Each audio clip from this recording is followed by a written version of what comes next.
Oke, selamat malam Bapak Ibu semua. Senang sekali berjumpa dengan saudara sekalian.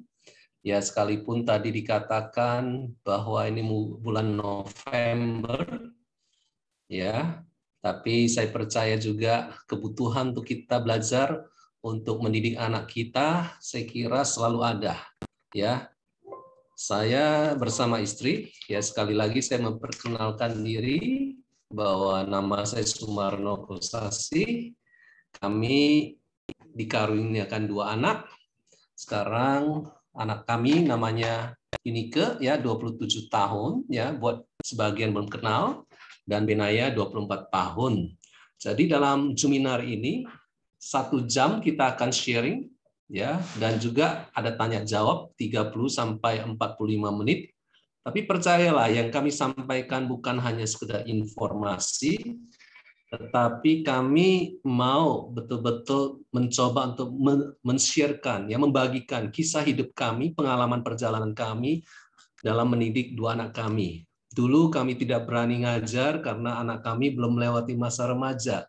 Tetapi sekarang kami juga melihat banyak orang hidup berubah lewat kebenaran firman Tuhan kami sharekan, dan juga bagaimana aplikasi dari kebenaran itu sendiri. Jadi Bapak Ibu sekalian, tetaplah semangat walaupun kita malam ini menyediakan waktu kumpul, dan saya percaya kasih karunia Tuhan menyertai kita.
Ini anak remajanya dengan segala perubahan dan konflik.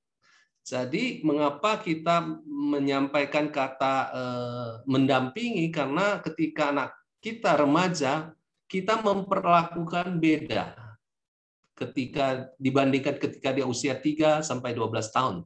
Nah, hari ini kita akan sekali lagi akan sharing 1 jam dan ada tanya jawab, tapi yang pasti adalah seminar ini atau Juminar ini bukan hanya sekedar sudah tahu, tapi ujung daripada hari ini adalah supaya saudara juga bisa mampu melakukannya. Itu jauh lebih penting. Saya dorong saudara selama Juminar ini, cobalah bergaul dengan sesama orang yang hadir di sini, kalau dia satu kota atau terutama satu gereja, karena saya melihat banyak orang berubah karena ada teman yang memberi semangat. Karena seringkali kita merasa putus asa, seringkali kita merasa sendirian, capek menghadapi anak.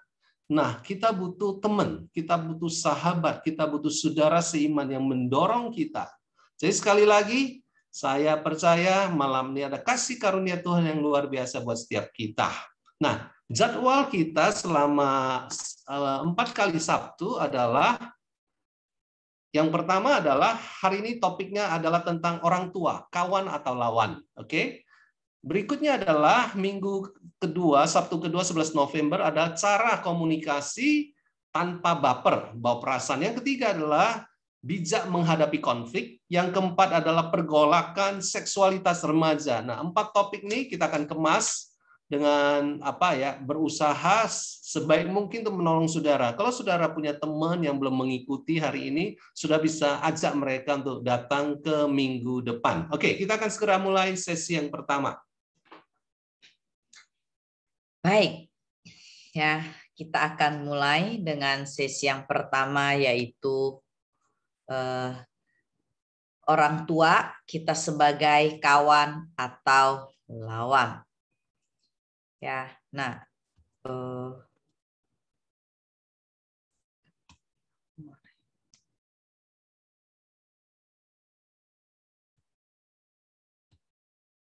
Baik.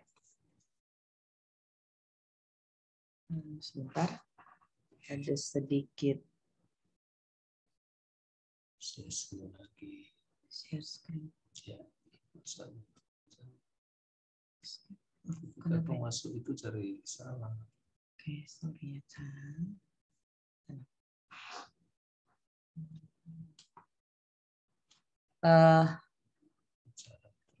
Saya berharap ini semua bisa dilihat ya. Kita punya screen ya, PowerPoint. Oke, selamat datang di dunia remaja. Ya, nah, apa itu dunia remaja? Apa itu dunia remaja? Dunia remaja adalah anak-anak yang usianya antara 12 sampai 18 tahun. Masa remaja ini berlangsung kira-kira 7 tahun. Ini adalah masa sulit. Ya, disebutnya sulit kenapa? Karena anak mulai memiliki banyak tuntutan otonomi. Ya, dia pengen ada masa egonya mulai kelihatan. Ya, dan akan kelihatan bahwa mereka kadang-kala sepertinya susah diatur. Ya, dan mereka mulai kelihatan menjalani proses apa yang disebut mengambil keputusan sendiri dengan cara pikir mereka. Kelihatannya mereka mau ambil keputusan, tetapi sebenarnya mereka belum cukup matang, belum cukup dewasa.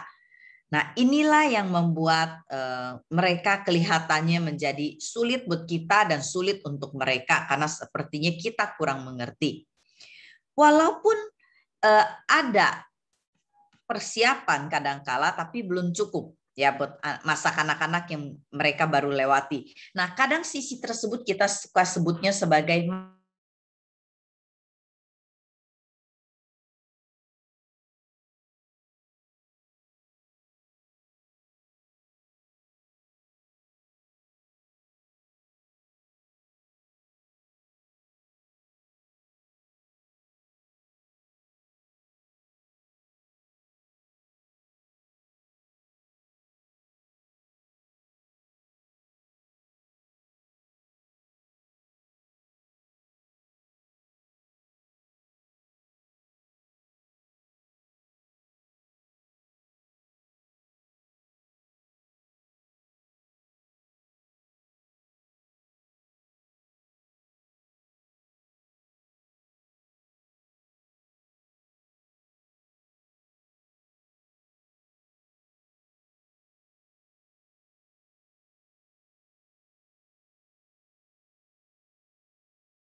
problem khas laki-laki. Nah, ini yang seringkali orang tua tidak memahami dan melihatnya. Ya. Nah, mari kita belajar melihat. Mungkin ada sebagian yang tidak melihat layar, tidak apa-apa ya. Saya berharap Anda tetap bisa konsentrasi untuk bisa mendengar suara saya karena apa yang tertulis di layar itu saya bacakan juga. Nah, kita mau melihat lebih lanjut. Sebenarnya apa sih? Bagaimana kita tahu anak remaja kita ada dalam masalah yang serius? Ya, saya tidak tahu seberapa Anda yang menonton ini, seberapa kita melihat masa remaja anak kita yang cukup serius. Ya, yaitu yang pertama, mereka banyak menutup diri di kamar sendiri.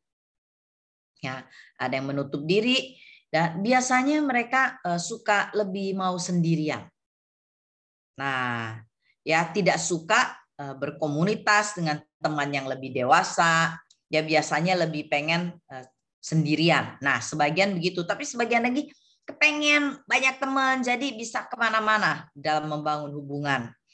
Dan mereka yang kedua tidak terbuka kepada orang tua, ya. Nah, sebagian remaja itu menghadapi orang tuanya yang suka membuat orang tua bingung, ada suka berbohong, tidak mengatakan mengatakan apa adanya, susah berdialog dan susah mendengarkan nasihat kita, ya. Sepertinya kok diajak bicara susah.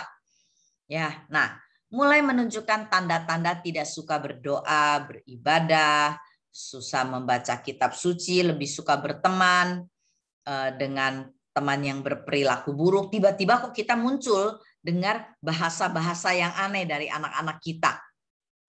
Ya. Nah, inilah masalah yang kita hadapi, pelajarannya juga menurun. Ya, kita melihat pelajaran mereka menurun dan ada pacaran diam-diam. Nah, orang tua suka bingung kenapa anak saya suka, kenapa tidak ngomong, ya, kenapa, apa yang terjadi. Nah, kenapa kalau dia tidak begitu tertarik, kenapa tidak seperti waktu sekolah minggu, atau mungkin susah bicara tentang hal yang rohani, kok nggak dapat apa-apa, ya kalau baca, kalau ditanya, gimana nak, dapat apa, kelihatannya mereka susah bicara dan susah sekali untuk mengungkapkannya. Nah, kadangkala ada juga yang tidak tertarik dengan khotbah. Mereka sebagian cuma tertarik kepada orang yang punya daya tarik yang sama di dalam gadget mereka, yaitu HP mereka, laptop mereka, ya, dan tidak mau lebih jauh berbicara tentang menolong orang lain lebih kuat. Ya, nah inilah yang hal-hal tentang games online, ya banyak film-film berseri, ya apakah itu tentang K-pop, apakah tentang yang lain, dan lebih banyak mau tahu tentang pornografi. Nah, inilah yang masalah-masalah yang kita perlu cukup waspadai. Nah, mengapa anak kita melihat kita sebagai lawan? Nah, karena masalah-masalah inilah yang membuat anak kita melihat kita bukan sebagai teman atau kawan, tetapi lawan. Ya, sepertinya ada gap di antara kita dan anak-anak kita. Nah, yang pertama kita lihat, kadang orang tua, ingat ini seminar untuk menolong para orang tua menghadapi remajanya. Ya, yang pertama adalah banyak orang tua lupa bahwa mereka sudah remaja, bukan lagi anak-anak, ya. Kadangkala sentuhan fisik aja mereka suka agak risih dengan kita. Nah, yang pertama kenapa mereka melihat kita bukan lagi cocok lagi, karena mereka mungkin melihat kita memperlakukan mereka anak remaja kita ini adalah seperti anak kecil waktu masih kanak-kanak, yaitu orang tua berbicara satu arah, orang tua cerewet, orang tua lebih banyak bicara, sebenarnya mereka udah kebutuhan dikasih taunya itu lebih sedikit daripada sebelumnya. Ya, dan kita kadang cenderung menghakimi, mengingatkan mereka berulang-ulang, memberi peringatan. Nah, kadang-kala kata-kata kita tidak membangun, tidak bersedia mendengar, atau tidak sedia berdialog. Ya, nah inilah yang membuat anak-anak seringkali merasa, loh, ya kenapa sih banyak bicara sekali ya papa mama. Nah, hal-hal inilah yang kadang orang tua kurang melihat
jaringan internet dari Pak Sumarno tidak stabil. Terima kasih.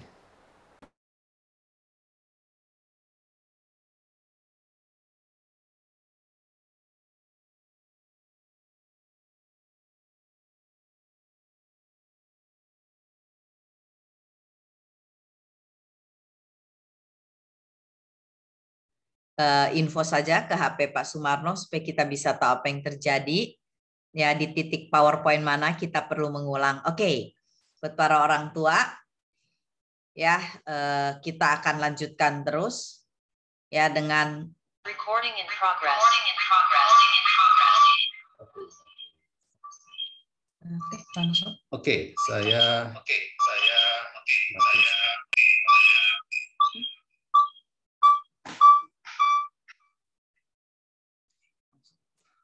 Oke, saudara sekalian.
Lanjutkan aja.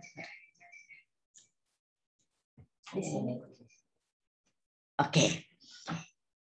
Ya, kita akan lanjutkan. Ya, bagaimana kita akan masuk dalam proses tentang fase remaja. Jadi kita harus mengerti kenapa tidak bisa menjadi kawan tetapi lawan. Ya, mari kita lihat lebih dulu grafik ini, yaitu grafik otoritas dan hubungan. Ketika anak usia masih kecil, ya fungsi orang tua lebih banyak mengontrol. Ya, ini PowerPoint yang ke-8. Ya, PowerPoint yang ke-8. Oke. Ya. Ketika anak usia masih kecil, ya, fungsi kita orang tua lebih banyak mengatur, memang lebih banyak memberi perintah. Tetapi sesudah anak-anak usia 12 sampai 18 tahun, yaitu masuk usia remaja, orang tua harus lebih banyak melakukan fungsi pendampingan atau coaching. Itulah disebut fase remaja. Pendampingan atau coaching adalah di mana fungsi orang tua lebih banyak mendidik dan mendampingi. Fungsi mendidiknya tetap ada, tetapi pendampingannya juga harus ada. Artinya bagaimana menolong anak-anak lewat fase ini, ya ada didikan, ada jadikan teman, ada proses cara, ada kadang gagal, berhasil, tapi orang tua bersama mereka, menemani mereka. Ya, menguatkan mereka, meneguhkan mereka. Inilah yang disebut coaching, ya, pendampingan, penemanan, membuat anak-anak bertumbuh dewasa yang cukup normal, ya, dan membuat mereka cukup confident waktu menghadapi kesulitan apapun. Makanya fase remaja ini adalah fase yang sangat-sangat penting, di mana mereka akan bertumbuh memiliki identitas yang lebih jelas daripada sebelumnya. Ya. Nah, saya ingat waktu anak saya masih masuk masa remaja, saya ingat bagaimana mereka tiba-tiba lebih, yang perempuan lebih cukup baper ya istilah kita sekarang, ya. Tetapi kalau yang anak laki dia lebih cukup sensitif untuk dikasih tahu, dia lebih kepengen eksis, ya, sedangkan anak perempuan saya eksisnya dengan cara dia sebagai anak perempuan, ya, yaitu dia seringkali pakai perasaannya. Nah, hal-hal inilah butuh didampingi, bukan sekedar dimarahin, ya. Mereka harus tahu caranya menghandle emosi mereka, bagaimana mereka tahu caranya, bagaimana menangani kemarahan mereka, kesedihan mereka, tantangan mereka, bukan dengan kecerobohan, tapi juga tidak dengan kita menghalangi mereka karena takut mereka salah, takut mereka mengalami segala sesuatu yang sulit. Saudara sekalian, saya ulangin lagi, ketika teman saya punya 3 anak, yang ketiga dia punya kesulitan menghadapi anak yang memberontak. Nah, kesalahan dia yang pertama adalah ketika anaknya makin besar, dia itu tidak menyadari bahwa sebenarnya itu hubungan yang dia harus bangun dengan anak ketiga yang SMP 1 itu mulai harus dibangun. Kalau sudah lihat grafik ini, pengaruh hubungan sangat besar ketika usia anak mulai besar. Nah, apa yang saya sarankan kepada dia? Pak, saya bilang, Pak, jangan kasih nasihat apapun sebelum hubungan diperbaiki. Apapun yang dikasih tahu selama anakmu terluka atau sakit hati, dia nggak mau dengar. Tetapi ketika hatinya sembuh atau hatinya mau terbuka dengan di mana dia merasakan kasih Bapak, dia akan jauh-jauh lebih kondusif untuk mendengar nasihat Bapak. Apa yang dia lakukan? Saya sarankan, bawalah anakmu semalam ke hotel mana, ke Bandung atau ke kemana, berdua tidur semalaman. Ceritalah di sana bagaimana hati Bapak untuk terhadap dia seperti apa. Bagaimana engkau menyatakan hati yang mengasihi dia. Karena ayat ini berkata, kalau sudah perhatikan ayat lebih jauh, ya di dalam Yohanes, kalau sudah perhatikan Yohanes pasal 15 ayat 12-13, ini penting sekali. Mari kita lihat, inilah perintahku, yaitu supaya kamu apa? Saling mengasihi. Seperti apa? Aku telah mengasihi kamu. Nah, Yesus berkata bahwa ini loh, murid-muridku, kalian harus saling mengasihi. Artinya, kalian belajar dewasa lah, saling mengasihi. Contohnya apa? Seperti aku telah mengasihi kamu. Makanya topik ini, lebih tepatnya modul ini disebut loving and coaching teens. Loving dulu, seperti aku telah mengasihi. Tidak ada kasih yang lebih besar daripada kasih seorang yang memberi nyawanya untuk sahabat-sahabatnya. Kamu adalah sahabatku jikalau kamu berbuat apa yang kuperintahkan kepadamu. Jadi saudara, dari ayat ini kesimpulannya apa? Aku telah mengasihi kamu. Yang pertama adalah untuk mendewasakan anak remaja supaya mereka bisa mengikuti perintah kita atau perintah Tuhan. Yang pertama adalah aku telah mengasihi kamu. Ini penting. Kalau Bapak Ibu yang hadir di sini bisa menyatakan aku telah mengasihi kamu, nak. Artinya kasih dan penerimaan itu harus dirasakan oleh anak melalui apa? Perkataan dan tindakan dan waktu yang diberikan oleh orang tua. Oke? Jadi bereskan dulu kasih kita. Yang kedua adalah baru hati anak dan perilakunya berubah kalau kita memberikan contoh atau teladan terhadap apa yang kita ajarkan. Makanya kata coaching sangat penting, saudara. Coach, apa arti coach? Coach itu saudara pelatih. Jadi setiap saudara adalah coach. Setiap saudara itu pelatih. Banyak orang tua hanyalah memberi makan, membesarkan anak. Padahal kita semuanya adalah pendidik. Guru adalah pendidik, orang tua juga ada pendidik. Saya mau kasih semangat kepada Bapak Ibu sekalian.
Tes. Pak Sumarno, mohon mic-nya bisa dibuka.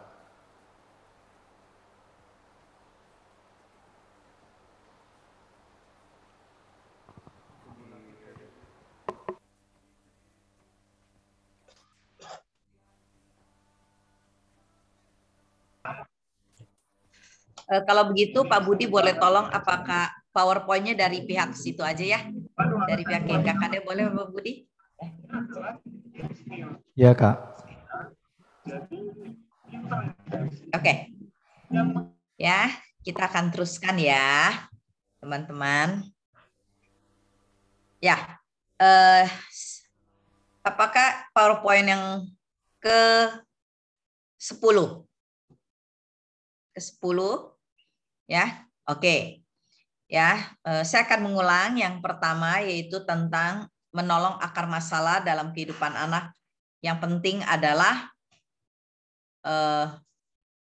bagaimana menolong mereka mengatasi hidupnya dari fondasinya, yaitu dimulai dari orang tua yang cukup rohani. Ya, kerohanian orang tua menolong anak. Ya, jadi bukan memberikan peraturan, tetapi orang tua bisa menjelaskan mengapa firman Tuhan. Ya, dasarnya apa? Kasih dan kebenaran menolong anak bertumbuh dengan benar. Dan penolong kerohanian anak juga bertumbuh karena satu hari ini akan menjadi sebuah dasar untuk dia mengambil keputusannya benar atau salah, ya, dan berdosa atau tidak, dan itu menolong dia untuk cukup peka terhadap masalah yang dihadapi. Ya, jadi ingat, orang tua benahi akarnya. Ya mungkin dia masih suka nonton, tapi jangan pusingkan nontonnya, tapi banyak nanam kebenaran demi kebenaran. Tentu saja ini butuh orang tua yang cukup punya kerohanian ya. Nah, kalau tidak Anda cukup harus belajar juga. Nah, yang kedua adalah membangun hubungan hati dengan anak sehingga anak ada rasa aman dan saling percaya. Mengapa anak ada masalah? Akarnya adalah ada di hubungan. Banyak orang tua berhubungan sama anak tapi bukan hubungan yang cukup dalam. Anak tidak cukup aman untuk bicara apa adanya. Nah, ini yang nanti kita akan bahas di dalam sesi yang kedua. Ya, lebih dalam tentang hubungan. Ya, kenapa anak tidak ada rasa aman? Kenapa mungkin anak tuh sebenarnya tahu ya orang tuanya mengasihi. Ya, remaja itu logikanya jalan sudah mulai ada. Tetapi yang mereka butuhkan adalah kadang-kadang kebanyakan mereka takut salah. Mereka takut mengecewakan orang tua atau mereka tidak tahu, oh ini tuh yang salah. Ya. Nah, ini penting untuk membangun hubungan hati. Nah, yang ketiga adalah bagaimana orang tua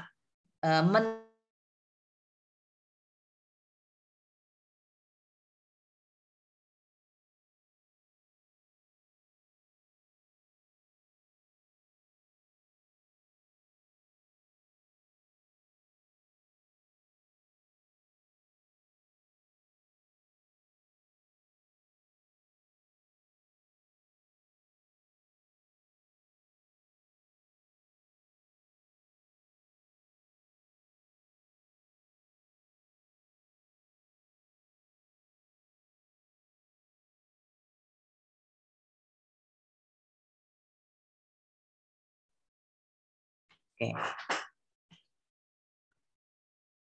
Ya, kita akan masuk ke PowerPoint yang ke-11. Ya, gambar diri anak. Nah, orang tua harus menolong PowerPoint yang ke-11. Ya.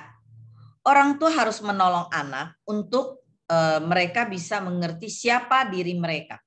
Ya, inilah gambar diri yang penting, yaitu siapa saya di hadapan Tuhan, keluarga, dan teman-teman. Kenapa ini penting? Masalah terbesar dalam pergaulan anak-anak remaja adalah penilaian, perbandingan, ya, berkompetisi.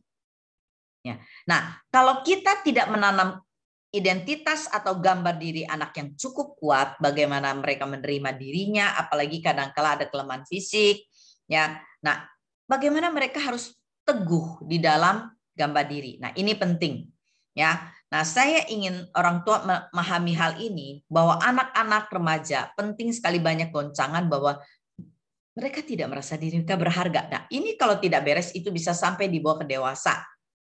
Ya, apakah Anda seringkali melihat hal yang kurang? Apalagi orang tua kalau banyak ngomong kurang, nah anak tambah melihat dirinya banyak kurang. Walaupun kita maksudnya mengasihi, tapi karena kurangnya banyak disebut, nah itulah yang dialami. Ya, mereka tidak yakin di hadapan papa mama, keluarga saya aja banyak kurang. Ya, apalagi di hadapan teman-teman. Makanya pentingnya lah komunitas rohani. Ya, apalagi di hadapan Tuhan tidak punya kerohanian yang cukup. Apa kata Tuhan itu tidak kuat. Nah, itu alasan membenahi hal yang ketiga, yaitu akar masalah gambar diri. Baik, kita akan masuk kepada PowerPoint yang ke-12 ya. Benahi akar masalah yang keempat adalah membenahi tujuan hidup. Ya, anak-anak remaja kalau tidak dari awal kita tanamkan apa sih pengharapan kita? Nah, tujuan hidup yang benar itu ditaruh pada orang tua. Nah, hati-hati orang tua jangan menanam tujuan hidup yang salah. Ya, sampaikan harapan Anda dan tujuan Tuhan harus sinkron, ya, harus cocok. Yaitu misalnya harapan Anda adalah Anda taruh untuk sekolah itu bukan prestasi yang pertama, tetapi bagaimana mereka belajar hidup dengan benar di hadapan Tuhan. Ya, cara mereka belajar, cara mereka melihat walaupun bukan angka yang tertinggi, tapi mereka tidak merasa down, mereka tidak merasa bahwa itu akan mendukakan hati orang tua. Ya, jadi menanam tujuan hidup seperti apa, ya bentuknya apa, tuntutan Anda jangan dituangkan dalam bentuk hal-hal lahiriah, tapi Tuhan mau apa untuk dia sekolah. Nah, itu penting sekali sejak remaja. Jangan heran untuk sebagian anak-anak remaja kita kalau terjadi ada goncangan dalam prestasi. Ya, Anda harus cukup sabar. Biasanya di antara SMP 1, SMP 2 ada terjadi hal-hal yang menggoncangkan, ada berubah-berubah. Ya, kita harus cukup sabar menemani mereka dan dengan menanam tujuan hidup yang benar. Yang kelima, orang tua ya untuk membenahi masalah remaja, yaitu akar masalah kelima, orang tua harus mengambil tanggung jawab. Ya, tanggung jawab apa? Yaitu memberi pembekalan kerohanian, menjelaskan bahaya kehidupan yang dihadapi di masyarakat, budaya yang ada. Nah, orang tua itu jarang mau ngobrol. Pada tanggung jawab Anda untuk diskusi dengan anak Anda dan menanam bahwa ini penting, ini benar, ini salah, ini budaya sesuai Alkitab, ini tidak. Ya, jangan biarkan orang lain yang mengajar saja, tapi Anda harus ambil waktu untuk diskusi dan Anda harus mengambil waktu untuk mengenali anak Anda. Ceritakan tentang kegagalan Anda kalau remaja, ya sudah 12 tahun ke atas terutama 13 tahun, ceritakan apa yang membuat Anda gagal dan berhasil. Ya, karena kita sedang menanam sebuah fondasi tentang kehidupan yang real yang membuat anak-anak ngerti. Oh itu ya, mereka sudah dianggap dewasa, tapi proses pendewasaan mereka inilah yang kita temani dengan kita menanamkan apa yang kita harapkan dan bagaimana kita memberikan pengaruh kepada anak-anak kita. Jangan sampai pengaruh kita tidak ada dan teman-teman yang memberikan pengaruh tentang hal-hal yang baru untuk mereka. Oke, jadi sekali lagi ketika ada masalah ya dengan anakmu, coba lihat akarnya, jangan lihat daunnya atau rantingnya. Jadi makalah ini akan diberikan kepada saudara untuk saudara pelajari lebih jauh. Tidak semua hal kita bisa jelaskan panjang lebar. Jadi contohnya adalah kalau saya berubah, rohani saya bertumbuh, tanpa saya sadari adalah saya dimampukan Tuhan untuk menolong anak saya rohaninya bertumbuh. Tapi kalau saya sendiri rohaninya tidak bertumbuh-tumbuh, ya anak saya juga nggak bisa bertumbuh sesuai saya harapkan. Jadi sekali lagi saya ingin menguatkan para orang tua bahwa kunci perubahan anakmu bukan di anak. Kunci perubahan anakmu, baik perilaku, cara berbicara, cara berpikir, ada di kamu sebagai orang tua. Nah, kita mau melihat di dalam slide berikutnya, perubahan itu dimulai dari ayah. 1 Tesalonika 2 ayat 11-12 itu adalah perkataan Paulus kepada jemaat Tesalonika. Dia membahasakannya menarik di sini. Kamu tahu betapa kami seperti bapak terhadap anak-anaknya telah menasihati, itu yang pertama, kamu dan menguatkan hatimu seorang demi seorang Dan yang ketiga adalah meminta dengan sangat supaya kamu hidup sesuai dengan kehendak Allah yang memanggil kamu ke dalam kerajaan dan kemuliaannya. Saudara sekalian, saya sebagai seorang ayah, ayat ini sangat menolong saya. Mengapa? Dikatakan begini, yang pertama, peran ayah itu ada 3. Yang pertama adalah menasihati. Bahasa yang lain adalah menghibur. Bahasa aslinya ada parakaleo. Ini bicara sesuatu yang sifatnya lebih daripada kasih makanan kepada anak, kasih pendidikan. Ini bicara relation. Jadi saya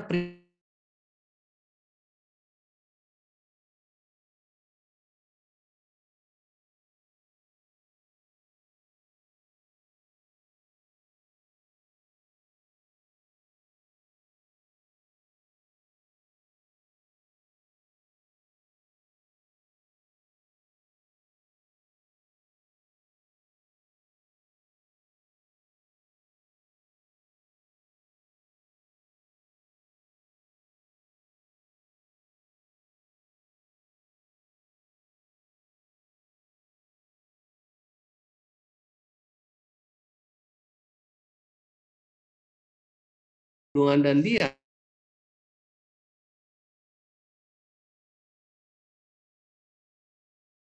saya. Jadi kunci peran ayah adalah relation dulu.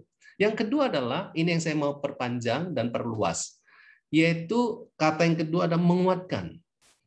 Menguatkan. Saya lahir dalam sebuah keluarga yang saya merasakan tidak banyak kekuatan yang diberikan oleh ayah saya. Ayah saya jarang menguatkan saya, memuji saya, walaupun saya juara kelas.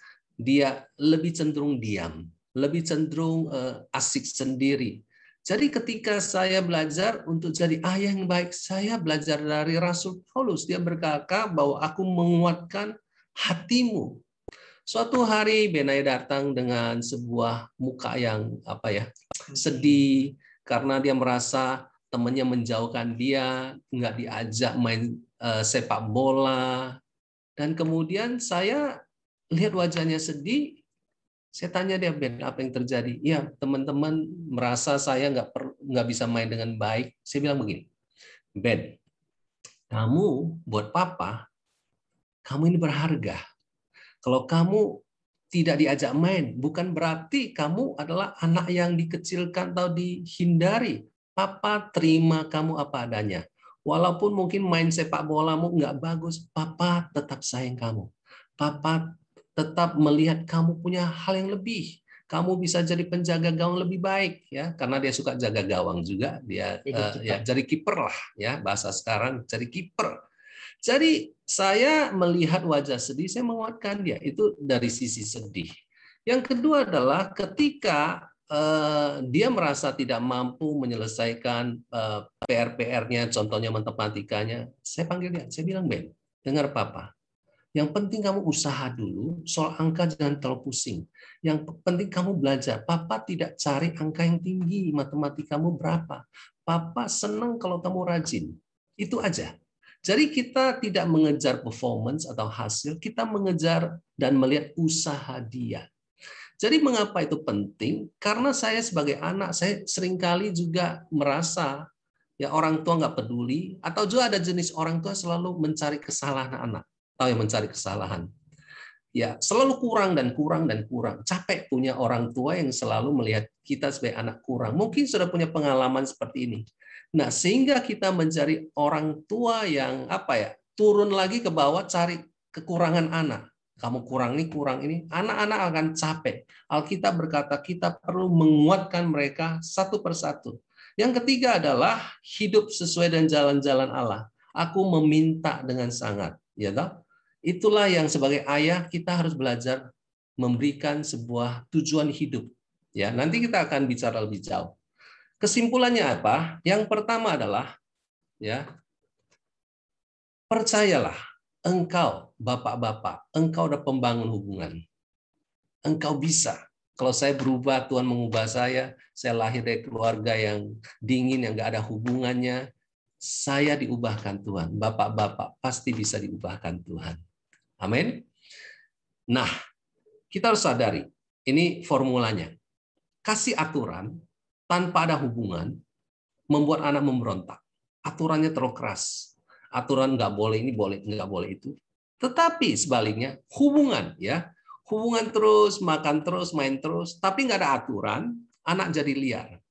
Nanti kita akan bicara lebih jauh di sesi 2. Berikutnya adalah persoalan kalau seorang ayah tidak menguatkan anak, terutama membangun gambar diri anak, inilah yang terjadi. Anak pakai anting, rambutnya kayak apa ya, kayak burung kakak tua, ya, dia minder, dia merasa tidak mampu, dia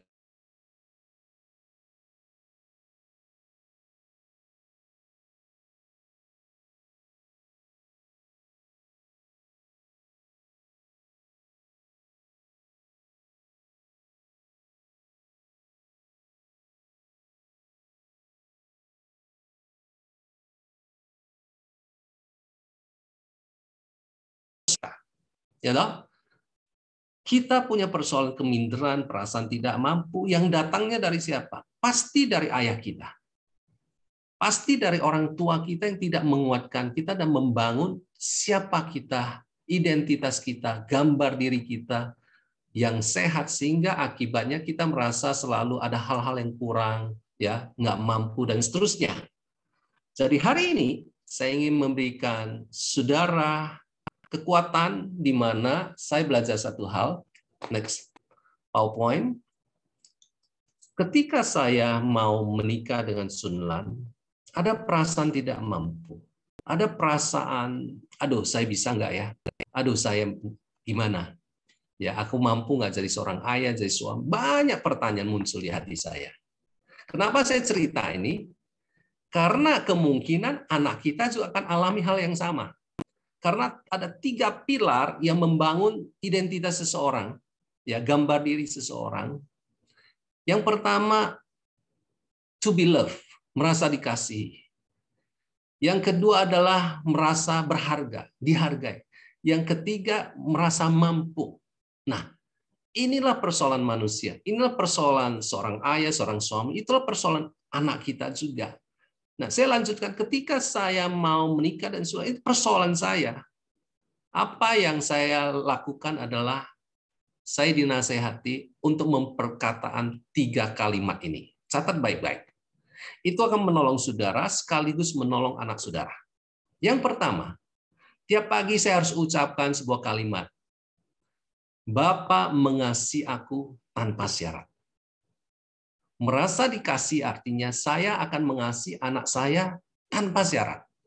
Tapi kalau saya nggak merasa dikasih Tuhan tanpa syarat, susah sekali lakukan itu. Selalu nuntut anak harus the best, harus seperti yang saya harapkan. Capeklah anak itu. Kenapa saya nuntut? Karena saya merasa dituntut juga sama orang tua. Saya harus tahu pilar yang paling penting dalam hidup saya adalah to be loved. Saya diterima Allah tanpa syarat. Dia tidak mengasihi saya berdasarkan performance saya. Kalau saya berbuat baik, Tuhan mengasihi saya. Sama. Saya mengasihi Benaya dan Yunike bukan karena mereka perform. Apapun hasil prestasi mereka, saya terima. Itu yang pertama. Yang kedua adalah kalimat kedua yang saya ucapkan tiap pagi adalah saya berharga karena Yesus mati buat saya. Keberhargaan saya bukan dasarnya karena saya berbuat sesuatu, tapi keberhargaan saya adalah Yesus mati buat saya. Nah, itu saya turunkan kepada anak. Ben, kamu berharga karena Yesus mati buat kamu. Bukan karena kamu diajak teman main sepak bola, bukan karena kamu pinter drum, kamu berharga. Tidak, Ben. Kamu berharga buat papa karena Benaya anak papa. Itu aja. Kamu lahir sebagai anak. Bagaimana saya bisa meneguhkan dia keberhargaan? Karena saya tahu saya berharga juga di mata Tuhan. Walaupun banyak diomongin orang, kelemahan, dan segala macam. It's okay. Pilar yang ketiga adalah merasa mampu. Tiap pagi saya berkata, saya dimampukan oleh Roh Kudus. Kesanggupan saya ada pekerjaan Roh Kudus. Nah, ketika anak saya merasa tidak mampu, apa yang saya lakukan? Saya mempercayai satu hal bahwa mulut saya itu bisa meruntuhkan dia atau bisa membangun dia. Mulut saya bisa merusak dia atau membangun dia. Kalau anak saya datang suatu hari Benai dengan angka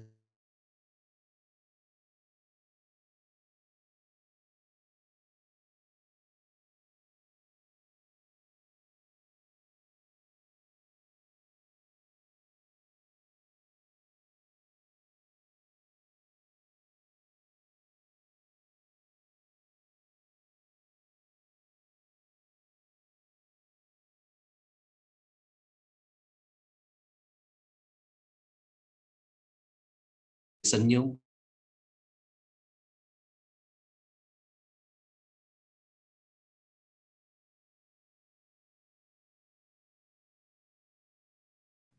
Untuk itulah saya dorong saudara, sekali lagi, untuk itulah saya dorong saudara untuk selalu melihat mulut saudara sebagai alat Tuhan untuk membangun anak saudara. Jangan buat mereka jadi anak yang merasa bersalah terus, minder terus, nggak mampu terus. Pengaruh terbesar ada di mulut saudara.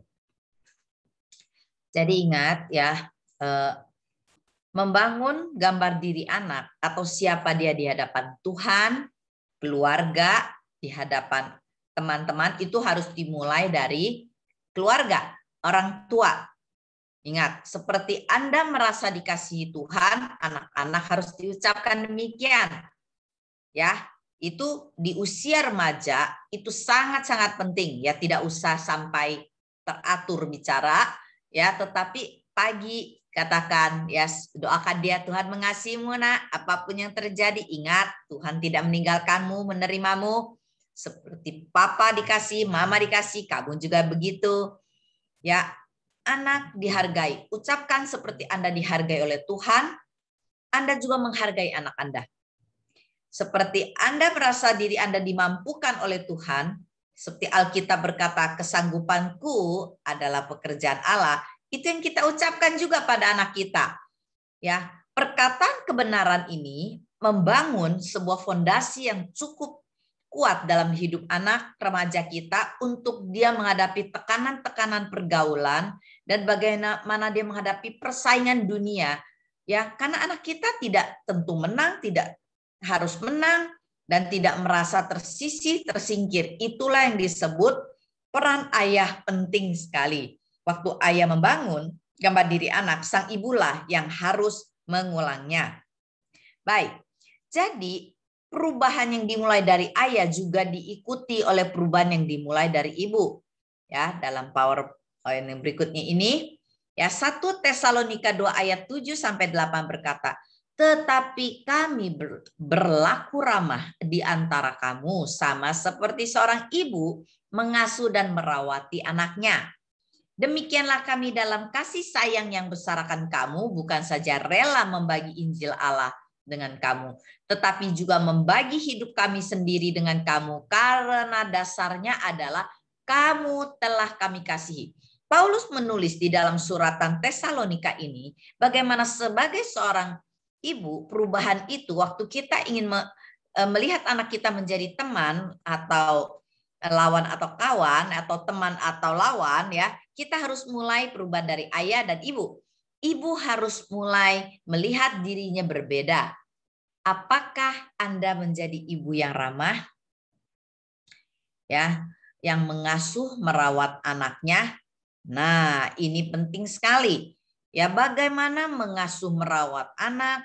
Kasih sayang Anda dinyatakan dengan membagi Injil Allah, bukan saja membagi banyak makanan, ya, tapi juga membagi hidup Anda. Karena dasarnya adalah kasih Tuhan. Baik, kita akan lihat.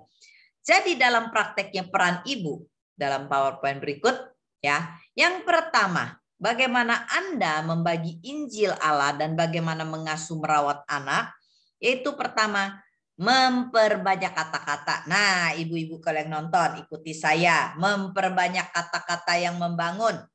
Ya, ucapkan itu. Saya mau memperbanyak kata-kata yang membangun. Ya, banyak orang tua pengen hasil yang baik buat anak remaja, tetapi kita banyak menggunakan kata-kata yang meruntuhkan, yang seperti tadi suami saya katakan. Ya, bagaimana kita gini, ibu-ibu kan kita suka pusing ya, anaknya kurang makan, apalagi pandemi nih. Kurang vitamin, kurang buah lah, nanti kurang sayur, nanti tampilannya kurang lah ya. Hal-hal lahiriah, kurang prestasi. Nah, jadi kadangkala perkataan-perkataan ibu adalah komentar-komentar atau kata-kata yang buat anak-anak tidak nyambung. Nah, ya tidak cocok ya. Banyak hal yang lahiriah. Kamu mulai jerawat ya, kamu hati-hati ya. Nah, hal-hal seperti ini Buat mereka jadi kurang nyaman banyak hal-hal lahiriah. Itu boleh-boleh saja, ya. Tetapi jangan sampai itu yang menjadi utama. Kasih tahu anak kita, sekalipun kamu udah mulai tumbuh jerawat, ayo belajar merawat wajah ya. Ayo mama tolong kamu ya. Bagaimana caranya? Nah, hal-hal inilah bagaimana kita belajar berkata-kata. Berbeda kalau sama anak-anak kita langsung ayo cuci muka sekarang. Nah, itu bisa dilakukan.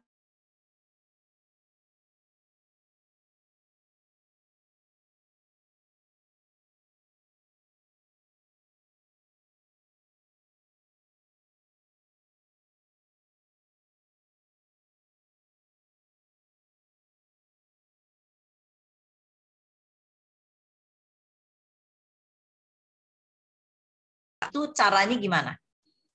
Ya, mendampingi anak itu dengan cara menjelaskan, memahami hal yang penting ya buat para ibu, pubertas anak ya, masuk masa menstruasi, waktu memasuki masa bagaimana mereka hadapin mimpi basah ya, itu penting sekali. Ibu-ibu harus belajar tahu ya, jangan tergantung pada sex education sekolah. Nah, ini kita akan bicara nanti di sesi yang keempat. Ya, bagaimana dampingi anak hadapi kesulitan, kesedihan, tekanan, kesendirian. Ya, bagaimana jawab kebutuhan sehari-hari dengan bicara yang secukupnya. Kalau mereka waktu susah, apa yang kita katakan? Semangat nak, atau aduh begitu aja sedih. Ini kan soal kecil. Nah, jangan hal itu terjadi ya.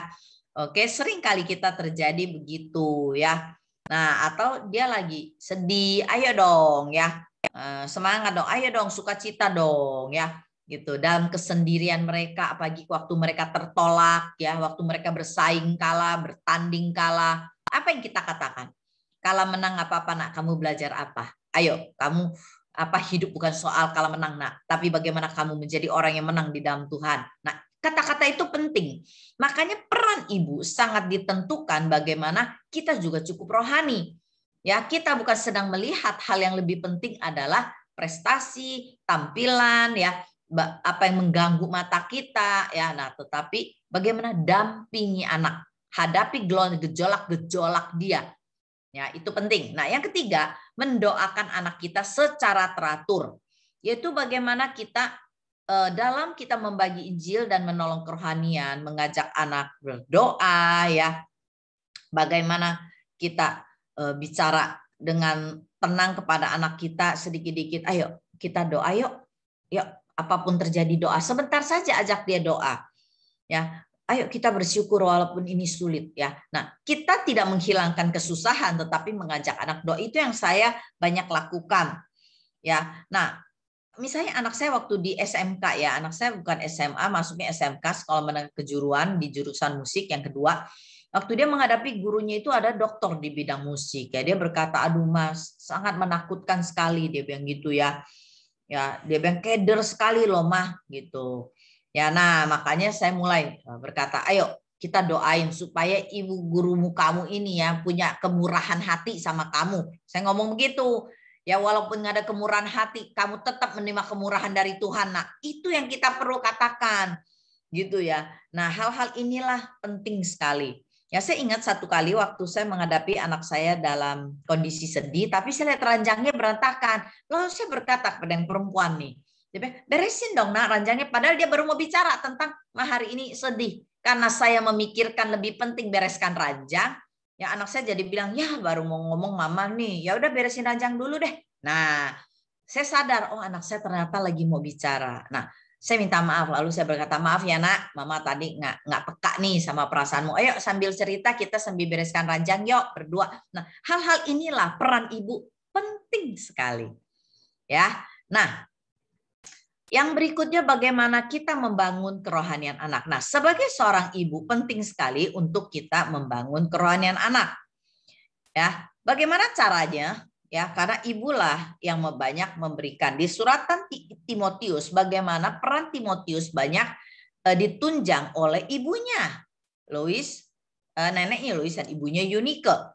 Ya, apakah Anda seperti itu, para ibu yang dikasihi Tuhan? Saya percaya Anda bisa belajar seperti itu, ya. Jangan berkecil hati, jangan berkata saya kurang. Anda mulai dari diri Anda di dalam Tuhan. Ya, nah menolong anak kita cara berdoa, cara baca Alkitab. Ya, jangan seperti guru. Kau sudah remaja, baca ayat 1, diskusi dan bertanya pada dia. Dan bagaimana kita mengapresiasi apa yang dia jadi komentar dia. Salah jangan katakan langsung salah. Oh begini nih nak ya, bagaimana mama menolong kamu. Nah itu yang sering kali kita harus belajar kepada anak-anak kita. Ya, nah misalnya saya contoh waktu berkata tentang Matius 11 ya.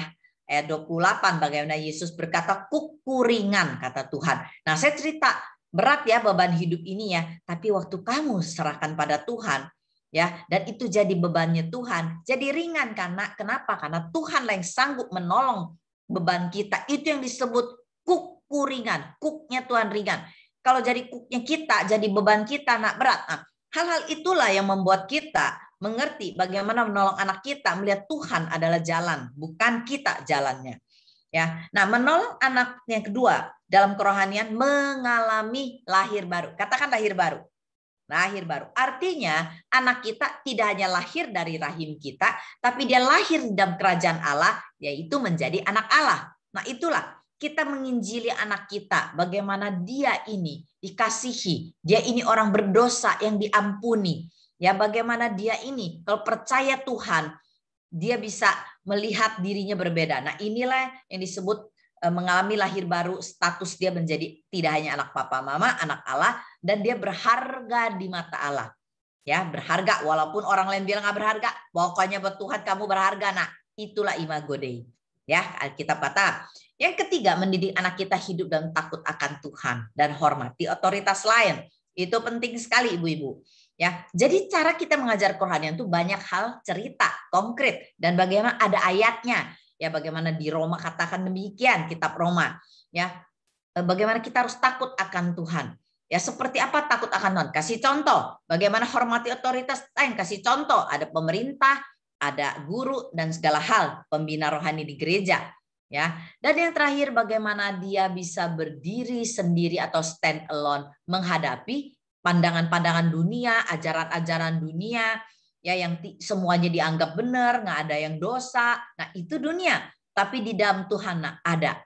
Ya, makanya Tuhan itu kudus. Nah, banyak hal yang kita bisa ajarkan anak kita untuk menolong kerohanian mereka. Ibu-ibu, mari Anda harus semangat ya karena Tuhan memakai kita untuk menjadi alat memberitakan tidak hanya kabar baik ya, tetapi juga kebenaran-kebenaran firman yang menolong mereka untuk dewasa. Ya, ada sebuah ayat yang meneguhkan kita, ya, yaitu di dalam Yesaya 54 ayat 13. Bolehkah kita baca sama-sama? 1, 2, 3. Semua anakmu akan menjadi murid Tuhan dan besarlah kesejahteraan mereka. Oke, mungkin anakmu malam ini banyak masalah. Tapi firman Tuhan berkata selama anak kita terus didik jadi murid Tuhan, besarlah kesejahteraan mereka. Artinya begini, hal yang terbesar yang orang tua bisa berikan bukanlah sekedar uang, bukanlah pendidikan, bukanlah rumah, bukanlah mobil, warisan. Hal terbesar yang bisa diberikan oleh orang tua adalah didikan. Didikan yang membuat dia jadi murid Tuhan Yesus. Dan apa yang terjadi ketika itu dilakukan oleh orang tua, besarlah kesejahteraan. Artinya masa depan mereka diberkati Tuhan, disertai Tuhan. Jadi saya dorong Bapak Ibu, ketika saudara lihat PowerPoint yang lumayan banyak malam ini, ambillah apa yang menjadi suara Tuhan malam ini buat saudara.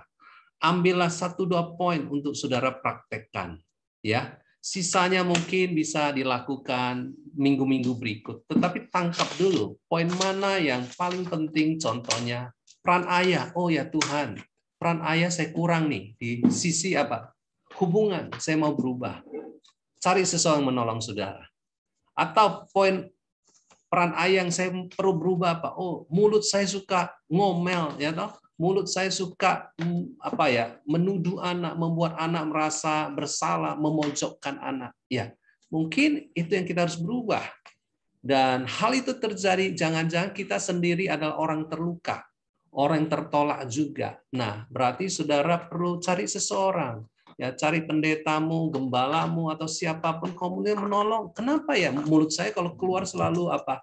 Judes, jujur tapi pedes katanya. Atau poinnya adalah ketika sudah membangun kerohanian anak ya. Caranya bagaimana?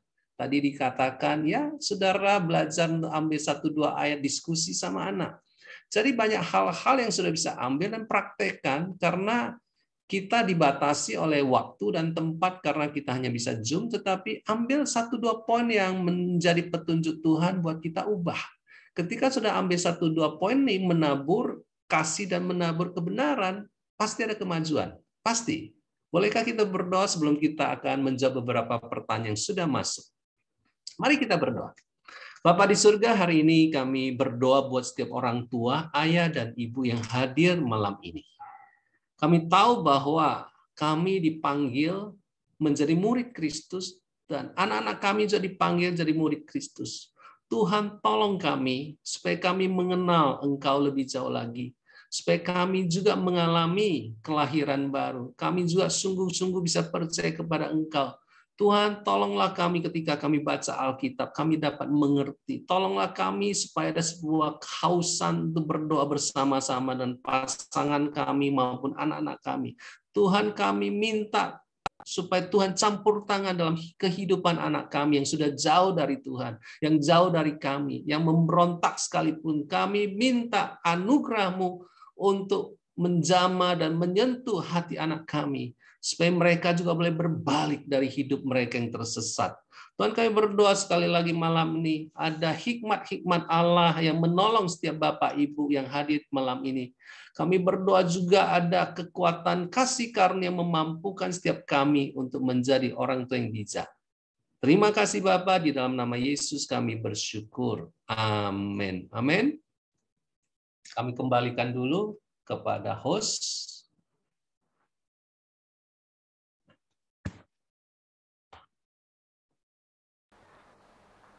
Udah. Atau kami langsung jawab pertanyaan? Ya, langsung silakan. Pertanyaan aja. Pastor Sumarno, silakan. Oke. Oke, saya akan mulai dengan pertanyaan tanya jawab ya. Oke. Nah, sampai tahap manakah orang tua baru bisa menegur dengan keras? Kami akan menuju kepada sasarannya, yaitu khusus untuk anak remaja ya kali ini ya, Bapak Ibu yang terkasih. Ya, kalau Anda bisa memasukkan usia anak itu jauh lebih baik ya. Sampai tahap manakah orang tua baru bisa menegur dengan keras? Ingat, apa yang dimaksud dengan keras? Anak-anak remaja mereka memiliki sensitivitas dalam berdialog ya, tergantung.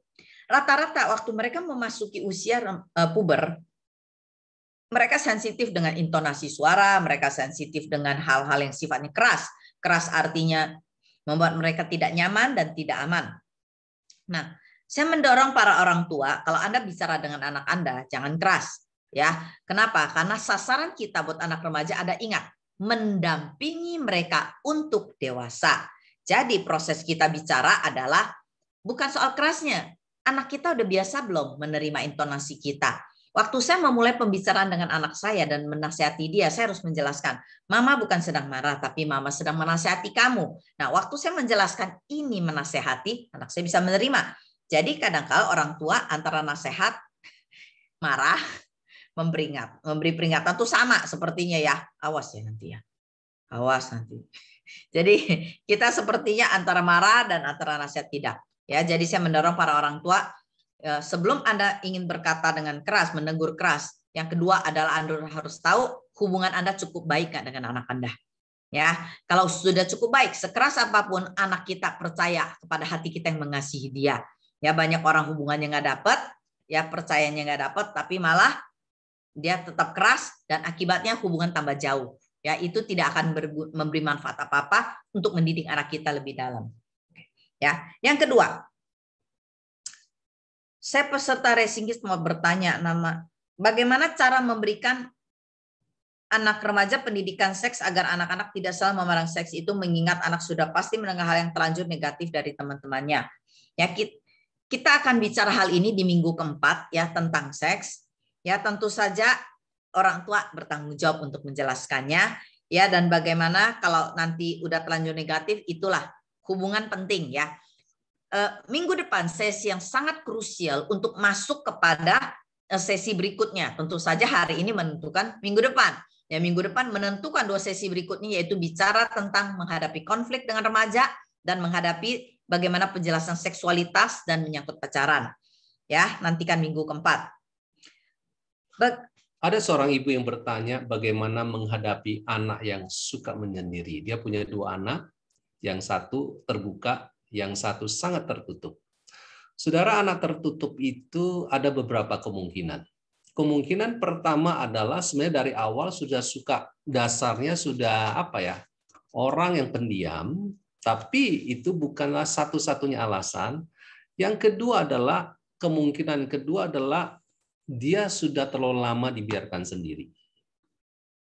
Yang ketiga adalah, yang lebih perlu diperhatikan adalah kapan dia tertutup. Apakah ada konflik yang tidak terselesaikan membuat dia menutup hatinya? Berikutnya adalah, apakah ayah berperan nggak ketika anaknya itu menyendiri? Contoh, saya punya anak yang laki juga ada sisi yang suka menyendiri. Saya tidak membiarkan dia menyendiri. Saya masuk ke kamarnya, mengajak ngomong, dan mengajak dia cerita. Nah, peran saya sebagai kepala rumah tangga dan sebagai seorang ayah adalah mengambil inisiatif. Seringkali anak yang menyendiri itu pasif. Dan padahal kita pengen dia aktif. Saudara, perlu ingat, nggak semua anak itu senang bicara panjang lebar. Jadi kita sebagai orang tua sebenarnya harus masuk dan juga belajar untuk terbuka kepada dia atau melayani dia lebih dahulu. Oke? Ya, bagaimana mendidik anak tapi ayah tidak hadir dengan alasan sibuk bekerja ketika sampai di rumah sudah kelelahan. Ya, Anda perlu membuat konsensus ya dengan sang ayah, karena memang ya ayah butuh ditolong ya oleh istrinya. Jelaskan apa bagian dia ya dan apa bagian Anda. Ya, memang ibu lebih baik mengulang apa yang ayahnya ajarkan, tetapi peran ayah tidak bisa digantikan oleh ibu. Ya, peran ibu pun tidak bisa digantikan oleh ayah. Tapi yang pasti harus menjadi tim ya dan sehati ya. Tetapi memang ibu yang banyak mengulang ya waktunya. Dan saya mendorong ayah kalau bukan karena single parent ya, bukan karena janda, maka ayah perlu dilibatkan. Ayah perlu ikut seminar ini juga, karena mendidik anak itu butuh visi. Ya, bukan sekedar kita memberi kecukupan makan, kecukupan kebutuhan, tapi kita perlu melihat mereka membutuhkan figur seorang ayah yang tadi dikatakan, yang menanam identitas itu ayah, yang mengulang tentang identitas itu adalah ibu. Ya, dan itu pentingnya peran ayah. Ya, makanya biasanya kita mengadakan seminar pasti ada peran ayah dan ibu. Ya, ini harus didengar berdua, nggak bisa cuma ibu saja. Ya, Anda harus mendengar dari proses raising kids. Ya, makanya peran ayah tidak boleh hilang. Oke. Tentang waktu yang tepat memberikan seks edukasi kepada mereka dan bagaimana caranya. Ya, anak saya 2 anak laki-laki, kembali itu akan dibahas pada minggu keempat. Tetapi satu hal yang saya ingatkan kembali, ingat Anda harus punya hubungan atau dialog yang membuat anak aman untuk bicara. Ya, mungkin minggu-minggu ini bisa dimulai dengan misalnya, nak, bagaimana kamu suka dengan cewek seperti apa? Nah, itu prolog dulu ya dengan anak Anda. Yang penting punya hubungan membuat dia aman mau bicara kedalaman ya, dan dia tidak merasa malu. Nah, peran ayah penting loh ya nanti di dalam seks edukasinya ini ya. Jadi ayah tidak boleh pergi kemana-mana ya nanti ya, ambil tanggung jawabnya. Ya, boleh juga sudah bertanya kepada anak, nak, kamu pernah lihat apa yang sifatnya telanjang? Ya, ngobrollah sesuatu tanpa perlu merasa malu. Apa pernah lihat gambar? Ya, nanti dengan proses ini orang tua mulai memahami level exposure mereka terhadap pornografi, terpapar tingkat terpaparnya, pornografi berapa jauh ya, atau sejauh mana mereka sudah nonton dan segala, cukup baik ya, karena suatu hari anak kita akan terpapar juga. Siapkan mereka. Bagaimana membuat seorang ayah sadar kalau perannya dibutuhkan untuk anak yang sedang menuju remaja? Apakah ini ada sebuah cerita seorang istri? Saya seorang pria, pria punya keras kepalanya, ya punya banyak alasan, doa. Ibu doa kepada Tuhan supaya Tuhan bekerja dalam hidupnya. Itu yang pertama. Yang kedua adalah kalau ibu punya teman saudara yang lain, saudara seiman di gereja, bisikan mereka, tolong deketin suami saya dong. Ya, ajak dia, ya dong. Harus ada orang lain untuk deketin. Kadang suami sering menutup telinga buat istrinya, tapi buat orang lain atau temannya dia bisa terbuka. Pakai sarana itu. Baik, jadi dorong suami kita punya komunitas yang sama-sama mau belajar ya. Oke, kita memang harus banyak berdoa untuk itu. Apakah seorang ayah yang keras, bagaimana cara orang tua mengarahkan anak remaja yang sudah mulai kecenderungan terhadap sesuatu tanpa membuat anak ini merasa tersudutkan ketika kedua orang tua remaja ini merupakan karyawan yang bekerja? Mungkin maksudnya kalau anaknya sudah ada hal-hal yang tidak baik ya, tapi mau dinasihati susah ya, padahal dua orang tua kerja ya, kembali semua hubungan. Apapun yang kita mau masuk dan menasihati anak tanpa ada hubungan kasih yang tadi suami saya bagikan, susah sekali Anda untuk bicara apa adanya. Yang ada adalah Anda takut kehilangan hubungan, Anda takut anak Anda jadi musuh Anda. Ya, Anda takut anak Anda tidak mau terbuka lagi. Nah, padahal penting sekali untuk Anda punya hubungan yang dalam, bukan hubungan yang dangkal. Minggu depan kita akan bicara tentang hubungan ini. Apakah seorang ayah yang keras prinsipnya membuat anak memberontak dan ikut keras juga karakternya? Ya, bagaimana cara mengatasinya? Terima kasih. Ayah yang keras prinsipnya membuat anak memberontak. Nah, kita harus mengerti pola ayah akan turun kepada pola anak. Terlebih kalau anak itu tidak ditangani atau tidak punya teman rohani atau komunitas rohani. Ya, semua pola yang tidak baik bisa turun, demikian juga pola yang baik. Ya, makanya kenapa dalam hal ini peran ibu penting ya dalam menolong ayah ya, dan ayah didorong punya komunitas yang baik, dan anak sejak remaja harus punya komunitasnya yang rohani juga untuk menolong mereka. Jangan biarkan anak-anak bergaul tanpa ada unsur kerohanian yang mendorong mereka bertumbuh dengan benar. Ya, kasihan sekali karena dia tidak punya teman yang bisa menolong pertumbuhan rohaninya. Kalau ambil positifnya, pertanyaan ini, apakah seorang ayah yang keras prinsipnya membuat anak memberontak dan ikut keras juga karakternya? Saya kira prinsip apa dulu nih? Ya, kalau prinsip itu adalah sesuatu yang sifatnya alkitabiah atau kebenaran, itu malah bagus. Ya, bapaknya itu punya prinsip. Tetapi cara menyampaikan prinsip ini yang mungkin masalah. Caranya adalah otoriter, caranya memaksa, caranya itu kasar, ya dong. Nah, itu yang bermasalah. Jadi harus kita bedakan antara prinsip apa, ini prinsip manusia kita, tradisi kita, budaya kita, atau prinsip Alkitab. Dan yang kedua, cara menyampaikannya itu kita harus juga hati-hati. Saya kira Yesus menjadi sebuah contoh. Dia punya prinsip ya yang tidak bisa ditawar, tapi cara dia menyampaikannya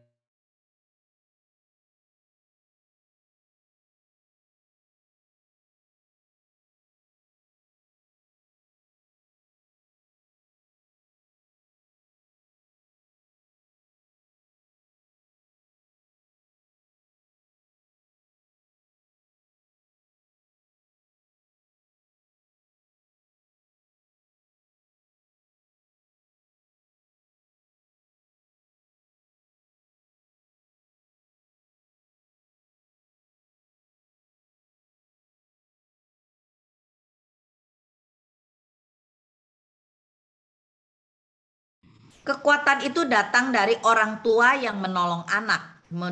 Seperti apa? Saya banyak sekali anak pulang sekolah ya, berapa kali waktu masa remaja mereka meneguhkan lagi, menguatkan lagi, beri semangat lagi, sembuhkan mereka. Ya, tidak berhenti-berhenti. Ingat, kita sedang menanam kebenaran dan menguatkan dasar hidup dia, fondasi hidup dia. Nah, ini nggak cukup satu kali ya Bapak Ibu yang terkasih, butuh berulang-ulang. Sehingga anak kita tidak akan semakin hari semakin kuat. Walaupun awalnya lemah, tapi kalau kita konsisten, kita terus menjadikan semangat, sumber kekuatan di dalam Tuhan buat anak-anak kita, itu akan berbeda. Butuh waktu, tidak bisa instan terjadi. Ya. Oke, ada sebuah pertanyaan mengenai ayah. Tadi saya sudah sampaikan ada 3 poin peran ayah. Yang pertama adalah menghibur, menasihati, bicara tentang hubungan. Yang kedua adalah bagaimana dia menguatkan gambar diri anak. Yang ketiga adalah bagaimana supaya dia mendorong anak-anaknya ke arah yang benar, ya, tujuan hidup yang benar. Nah, seorang ibu bertanya, kira-kira untuk membangun peran itu harus dimulai dari ayah dulu yang berubah. Jawabannya iya, karena anak-anak itu cenderung lebih dekat kepada mamanya. Saya kira yang pertama, kalau saya bisa katakan, mungkin suami ibu itu terlalu sibuk. Banyak suami-suami, banyak ayah terlalu sibuk dengan banyak urusan, pulang rumah juga tetap sibuk, sehingga dia nggak ambil waktu, karena untuk menjalankan 3 peran, nggak ada cara lain, ada waktu pribadi. Seorang demi seorang. Kata Alkitab di situ apa? Seorang demi seorang. Paulus memakai kata menguatkan hati seorang demi seorang. Artinya, sang ayah harus berubah dulu. Janganlah udah sampai di rumah masih sibuk terus, ya. Yang kedua adalah waktu yang diberikan kepada ayah itu isinya apa? Nah, disinilah seorang ayah harus belajar ketika dia berbicara kepada anaknya, jangan bicara yang ringan-ringan, ketawa-ketawa, ya tanya kabar saja. Tetapi bagaimana mengenali kondisi hati anak, bagaimana mengenali pergumulan anak, dengar dan juga jawab dengan perkataan yang membangun. Itu 2 hal yang bisa dilakukan oleh suami dan ibu ini. Baik. Bagaimana mengatasi anak yang pada saat dijelasin tapi menanggapi dengan marah dan berbicara dengan keras? Anak-anak yang kalau ini udah menjadi sebuah kebiasaan, ya maka kita harus mengerti polanya itu harus dirubah. Nah, tetapi sebelum mengubah, Anda harus bicara dengan anak. Cari apakah anak itu terluka, apakah anak itu marah kepada Anda, apakah dia menyimpan kemarahan, dia menyimpan luka hati terhadap Anda. Bereskan itu. Ya, minggu depan kita akan bicara lebih detail. Ya, nah juga bangun hubungan dari nol. Ya, ungkapkan apa yang perlu diperbaiki, apa yang mama perlu perbaiki. Ya, itu penting sekali. Ya, kadangkala anak bicara keras, jangan-jangan ada hal keberatan yang tidak terungkapkan. Nah, untuk itulah hubungan dan dialog yang cukup terbuka butuh dibangun pelan-pelan, butuh dibangun pelan-pelan ya. Oke. Saya ibu dengan 3 anak laki-laki yang sulung usia 13 tahun. Saya merasa anak saya punya masalah serius, menutup diri, berbohong, tidak suka doa. Ya, baca Alkitab padahal waktu kecil suka. Saya curiga dia pacaran diam-diam. Apa yang kami lakukan untuk menolong anak kami? Bagaimana mengendalikan perasaan curiga, tidak percaya pada anak remaja? Yang pertama, Anda harus berdoa untuk anak kita. Lebih banyaklah para ayah dan ibu berdoa untuk anak Anda. Lihatlah mendidik anak ini, terutama remaja, memang paling sulit. Itu ada sebuah proses di mana kita harus memulainya diri kita menjadi contoh yang mau berubah, contoh yang mengasihi. Ya, seperti yang tadi kita katakan, ingat kita bereskan akar masalah, dan bereskan akar bukan berarti masalahnya. Ya, akarnya itu arti hati anak itu, fondasi hidup anak itu. Ya, karena kita sedang membangun itu untuk nantinya dia membangun hidupnya dengan apapun yang terjadi. Ya, dosa dia bukan dosanya yang kita bereskan saja, tetapi akarnya adalah dia butuh menjadi anak yang rohani. Nah, untuk itulah kita bawa dia untuk bereskan kehidupan dia, hati dia yang dengan kita, ya bangun hubungan itu yang penting. Ya.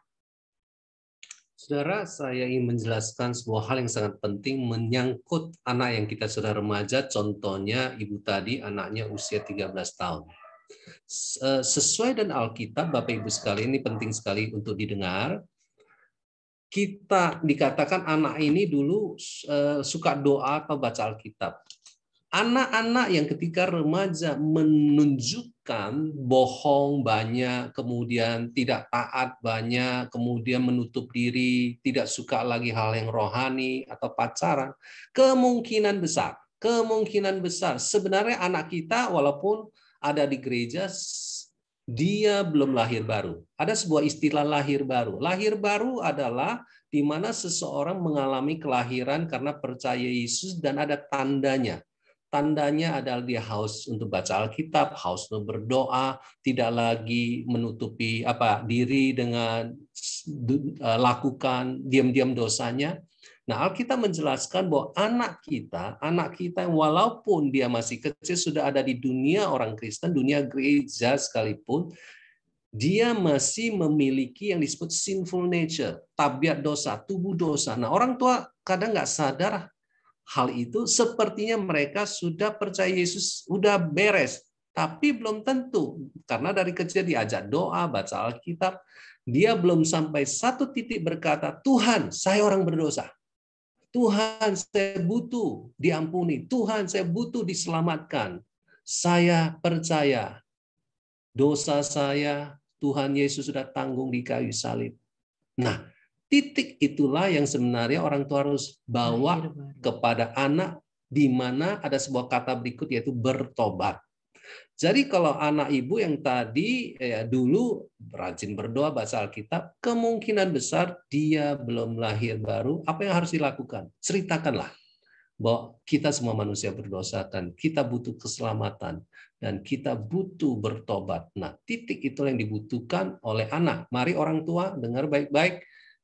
Kalau itu terjadi, bawa dia kepada iman yang benar. Iman yang benar akan menolong hati yang benar sehingga kerohanian menjadi sesuatu yang tidak sulit lagi.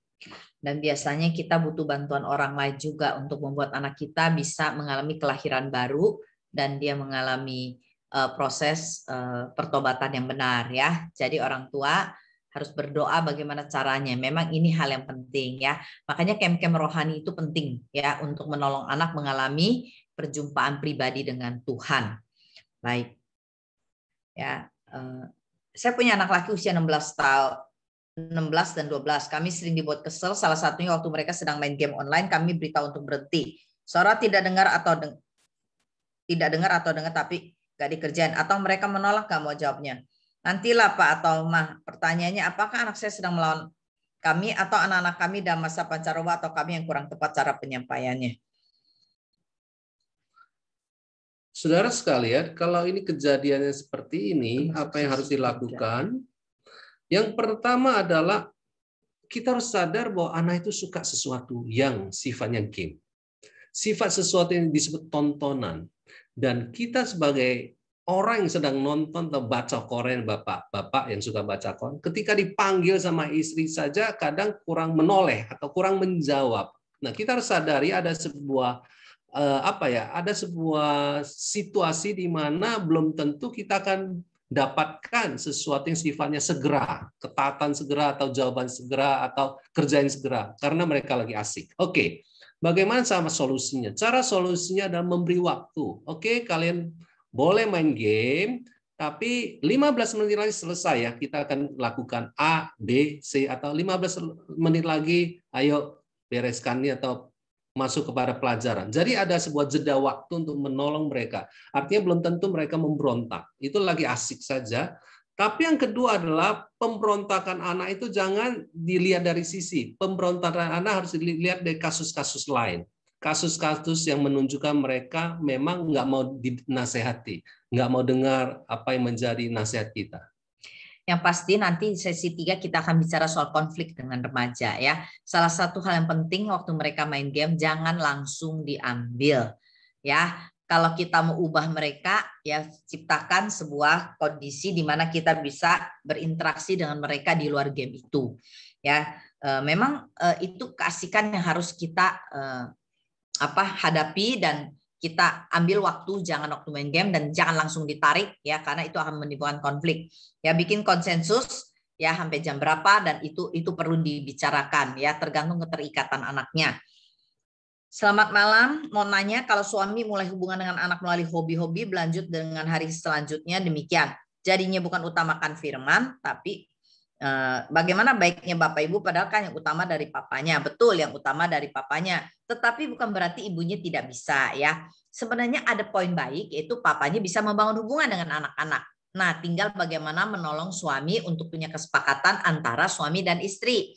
Ya apa yang harus dilakukan, apa yang harus diisi dan saya juga mendorong ibunya ya untuk sepakat dengan suami yang pertama dan yang kedua bagaimana ibu juga tidak berkecil hati ya, tetap mengambil tanggung jawabnya untuk mengisi kebenaran dalam hidup anak-anaknya.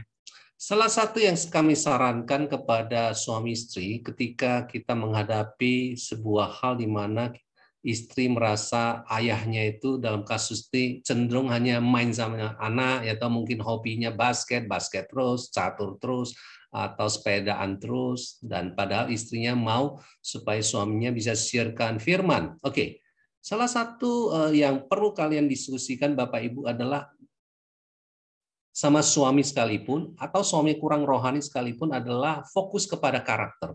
Karena karakter adalah kata yang cukup menarik yang bisa disepakati. Contoh, Papa, selama sebulan ini kita mau bangun karakter apa kepada anak kita? Ada beberapa karakter yang bisa dimulai. Karakter tanggung jawab. Apakah kita mau menolong anak kita lebih tanggung jawab nggak? Oke. Atau karakter yang kedua adalah perapian. Apakah kita mau tolong anak kita lebih rapi, bereskan baju, bereskan ranjang, mulai diajarkan, atau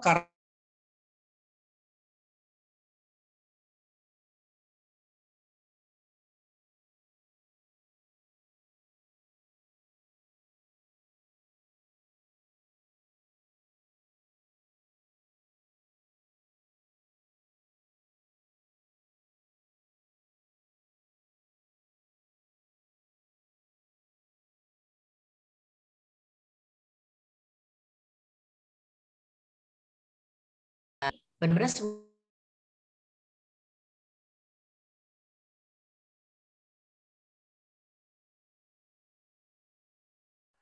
bagaimana kita hidupi bersama dan bagaimana kita menolong satu sama lain untuk menanam kebenaran, ya. Jangan berkecil hati sekali lagi, ya. Nah, ada 3 pertanyaan terakhir.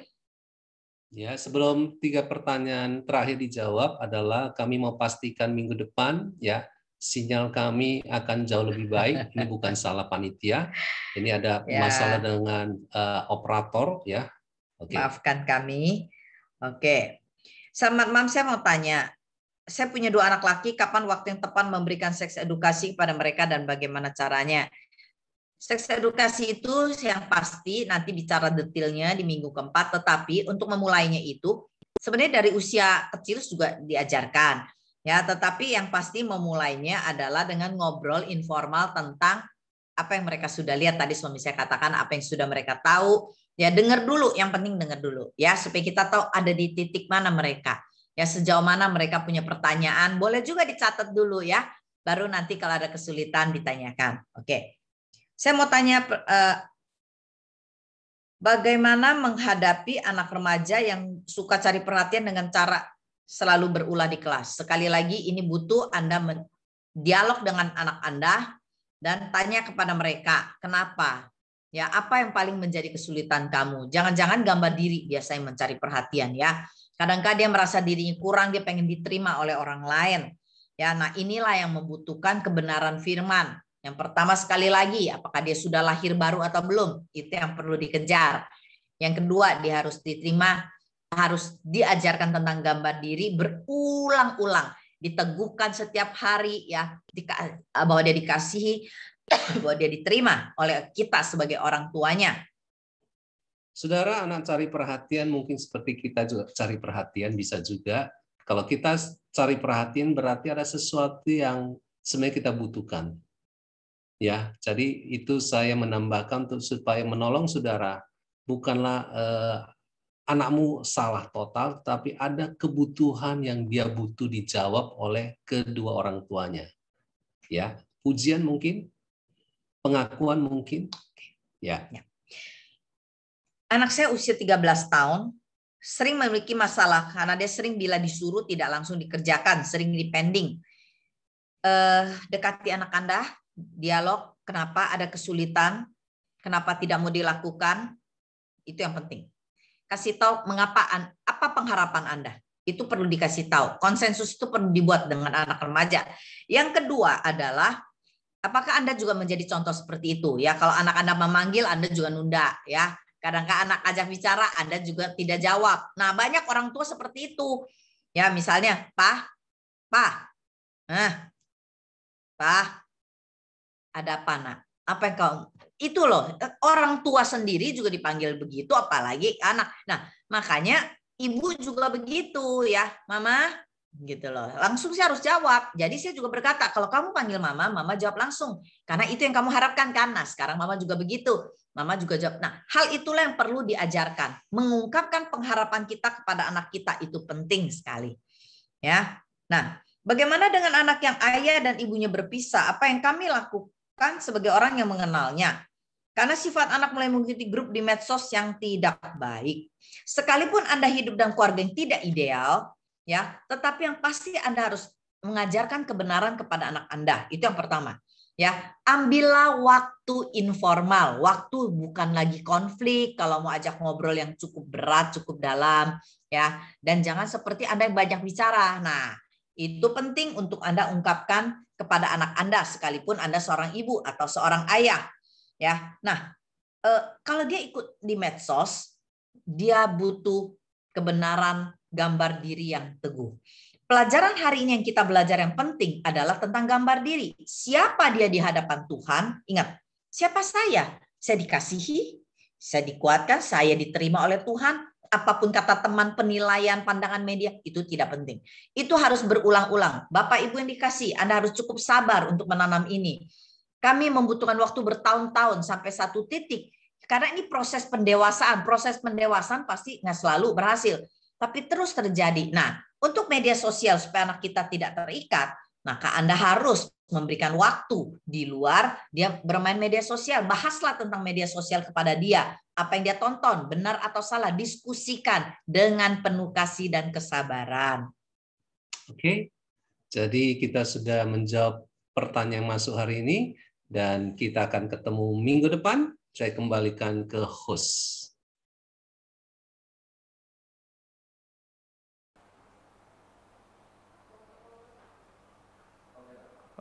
Silakan. Terima kasih Pastor Sumarno Kosasi dan Ibu Wun Sunlan. Ya, malam hari ini saya percaya Bapak Ibu dan setiap saudara diberkati dan diperlengkapi. Dan ini waktunya setelah kita mendengar firman, mari kita bersama-sama membangun hubungan dengan anak-anak kita yang masih remaja. Ya, perubahan dimulai dari saya. Ya, jadi saya mau umumkan ada 10 pemenang dari giveaway. Jadi saya mau katakan selamat buat ibu semua.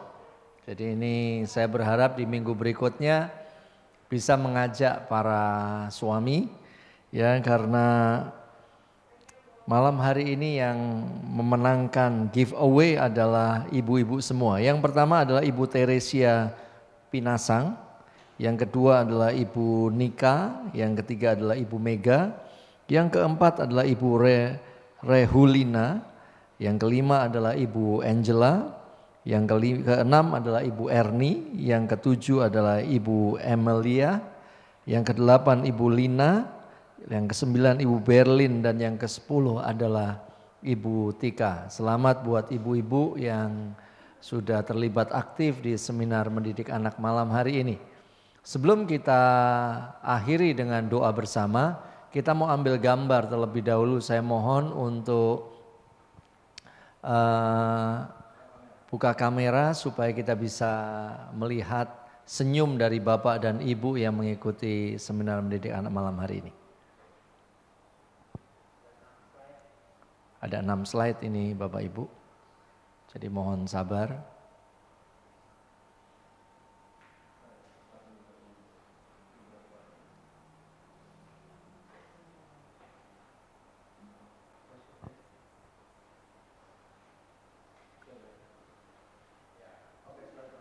Slide pertama. Slide kedua.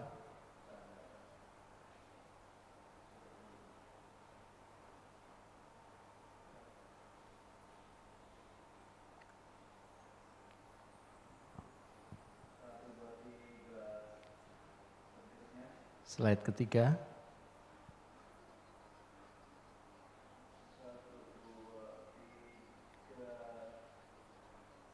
Slide keempat.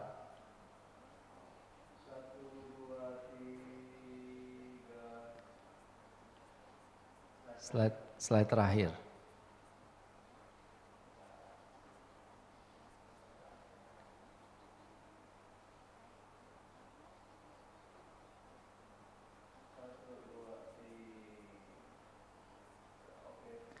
Oke, minggu depan kita masih ada di sesi yang berikutnya, sesi yang kedua di hari Kamis pukul 7 malam melalui Zoom juga. Jadi buat Bapak Ibu yang diberkati malam hari ini, untuk minggu depan mari kita bisa mengajak sahabat, teman dan keluarga kita yang sama-sama punya pergumulan, yaitu di dalam mendidik anak remaja. Sehingga seminar mendidik anak ini bisa menjadi berkat buat cukup banyak orang. Untuk PPTX atau PDF kita akan bagikan besok pagi beserta dengan link dari MP3 supaya Bapak Ibu dan setiap saudara bisa mudah untuk mendownloadnya. Oke, mari kita sama-sama datang kembali lagi kepada Tuhan untuk kita berdoa. Tuhan, kami mau bersyukur buat kebenaran-Mu malam hari ini. Terima kasih buat firman kebenaran, firman kasih karunia yang Kau berikan buat setiap kami. Kami mau percaya bahwa ini waktunya kami diubahkan dan terus diubahkan. Karena kami percaya bahwa perubahan dimulai dari kami, para orang tua, khususnya para ayah. Kami berdoa khusus malam hari ini buat para ayah yang belum bergabung di seminar mendidik anak malam hari ini. Kiranya malam hari ini Engkau mengunjungi para ayah, kiranya Engkau mengunjungi para suami untuk mengalami yang ilahi, mengalami yang ajaib, mengalami pertemuan dengan Engkau Tuhan. Sehingga di waktu-waktu mendatang kami bisa melihat para ayah itu mengisi ruang-ruang di seminar mendidik anak. Terima kasih Tuhan, meteraikan setiap firman yang kami sudah mendengarnya, biar itu tertanam di dalam hati dan hidup setiap kami, bahkan berbuah, bahkan 100 kali lipat. Terima kasih buat malam hari ini. Biar semua yang diberkati Tuhan katakan amin. Saya Budi Abdi Patra, host dari Seminar Mendidik Anak. Saya ucapkan terima kasih sekali lagi buat Bapak Ibu dan setiap saudara yang sudah mengikuti Seminar Mendidik Anak malam hari ini. Sampai jumpa minggu depan. Tuhan Yesus memberkati.